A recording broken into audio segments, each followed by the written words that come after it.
mitt namn är Maria Bergson och jag jobbar som stylist och konsult inom mode.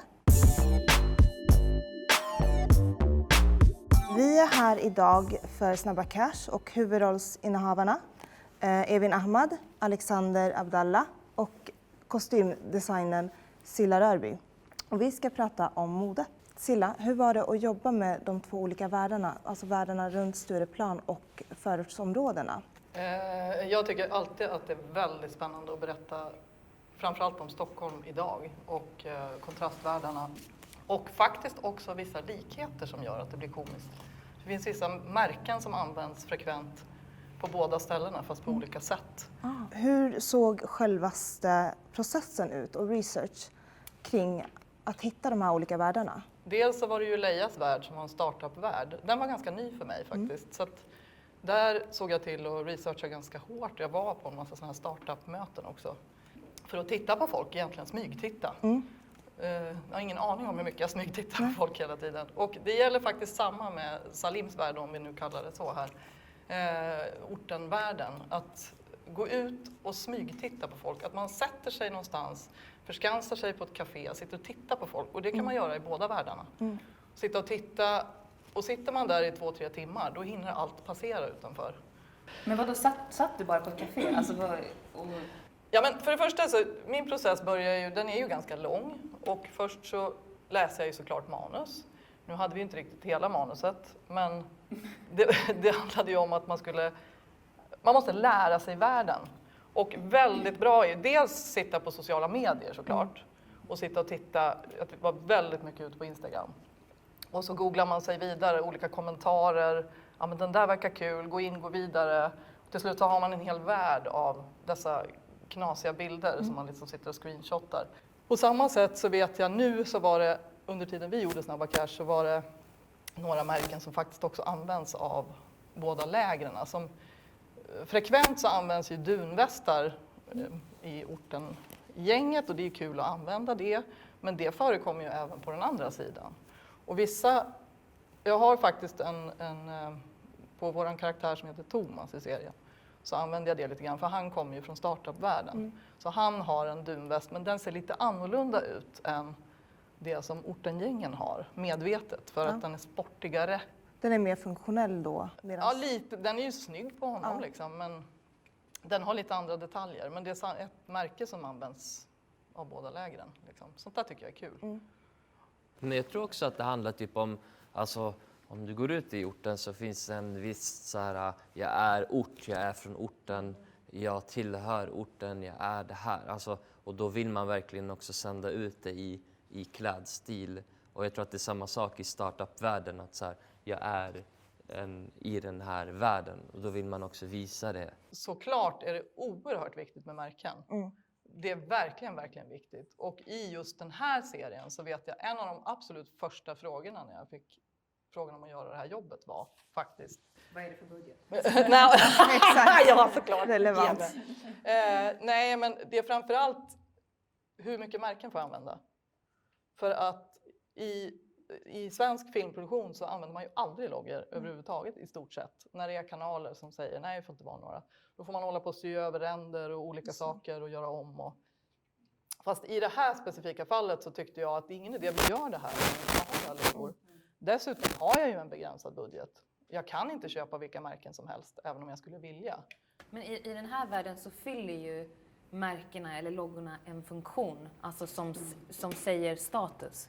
Alltså som blir väldigt viktigt, tänker jag. Alltså om man kommer från en socioekonomisk bakgrund eller whatever och du har på dig en t-shirt med en skitstor logga. Det kommer säga någonting om din status.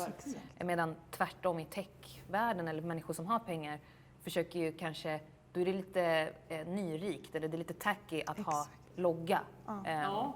Så att det är intressant hur man arbetar med status från de olika samhällsklasserna.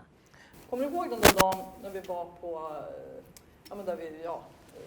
kontoret, startup-världens kontor? När vi först hade sagt att du inte skulle ha kavaj på dig, så gled du in där och så bara, nej, jag kan inte vara här, det går inte att vara här utan kavaj. Kommer du ihåg det?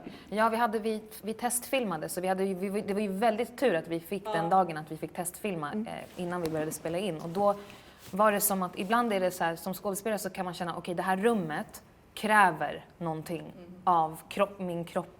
Och då kom ju kavajen och då blev det direkt en kropp. Det var mycket lättare för mig att pitcha och att ta plats. Men sen kom också klackarna och de trodde inte jag skulle... Men var det för att du skulle passa in i det rummet eller var det för att du skulle känna dig starkare i de kläderna? Eller varför valde du att ha kavaj och klack? Jag ser Leia som att hon också använder sig av sin femininitet för att kunna få... Alltså hon kanske fattar någonstans att det är majoriteten manliga riskkapitalsinvesterare. Så det finns en medveten tanke med de här små klackarna och de här jeansen. Och allt sitter ju väldigt tajt också. Så att, ja. Karaktären handlar om vilka ska de möta? Vad ska man utstråla där? I vilken status har personen i just den här konstellationen? Och hur ser rummet ut? För att du kan ju ha samma plagg men det beter sig olika beroende på vad det är för andra människor runt omkring och hur rummet ser ut. Därför tycker jag att det var också kul när vi var där och testade. Det blir så tydligt då. Det är svårt att förklara men det var rätt flashigt. Ett sånt där jävla glaskomplex och heltäckningsmattor och flashiga liksom. Det kändes för... Det var för hårt där på något sätt. Så på något sätt så bara gå runt i en topp där. Nej. Men sen ville vi ju också ändå kunna ha stegringen. Så att Precis. Det var så finstilt. Ja. Så det tänkte vi jättemycket på stegringen. Att liksom, i de här olika avsnitten. Att okej, avsnitt 1-3 då har hon inte fått pengarna än. Utan hon är liksom, hon jagar de här pengarna. Och sen så sker det sakta. Det sker en förändring även i kostym också. Men också att vi pratade mycket om så här, ja, men de här kontrasterna hela tiden. Om Leia är i en stor actionsekvens, vad är roligast då att hon har på sig? Och så utgick vi från det. Ja, men faktiskt i kontrast mot de andra. Ja, så vad blir liksom, att hela tiden jobba med de här kontrasterna var ju jätte... Men vi hade väldigt fina genomgångar. Det tror jag, det skapade Leia faktiskt, våra genomgångar vi hade. Ja, vi hade genomgång liksom för varje block och pratade igenom scen för scen. Vad ska hon ha här? Men här kan hon ha här. Alltså, och hittade henne. Men man märker ju också det när man ser serien att till exempel de här jeansen som Lea har på sig både i förorten men också när hon är på jobbet. Att hon får dem att funka i båda rummen med liksom små detaljer. Alltså det är väldigt väl genomtänkt och men trovärdigt. också på jobbet på grillen. Ja, för där precis. är det bara en t-shirt och sen är det bara ett förkläde. Men jag kommer ihåg att du sa så här, när vi skulle välja de här jeansmodellerna så var det så här. Jag gillar ju den här raka, lite mer, vad ska man kalla det?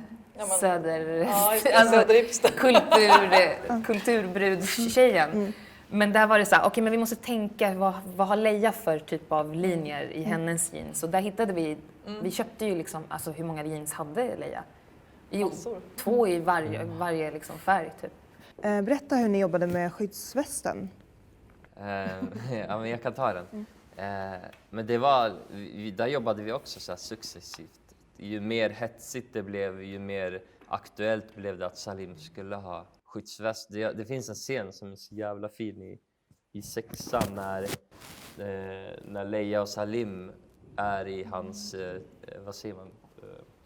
Trailer, ja, eller husvagn. Ja. Där han gömmer sig när det är som mest hetsigt och de ska börja ha sex och så klär hon av honom och så ser, alltså det är som liksom en paus i så här, okej, när det är som mest hetsigt så ska de få tid också för att luta i det här som de hittar från början och så tar hon av kläderna och så ser hon västen och så blir det som en liten paus. Det är så jävla fin detalj. Ja, men också och att det säger också någonting om vad de befinner sig i för situation, men även alltså Salim, det är det jag tycker serien fångar upp så bra. Alltså den här paranoian som en jagad kriminell. När som helst kan du bli skjuten. Du kan sitta på ett café.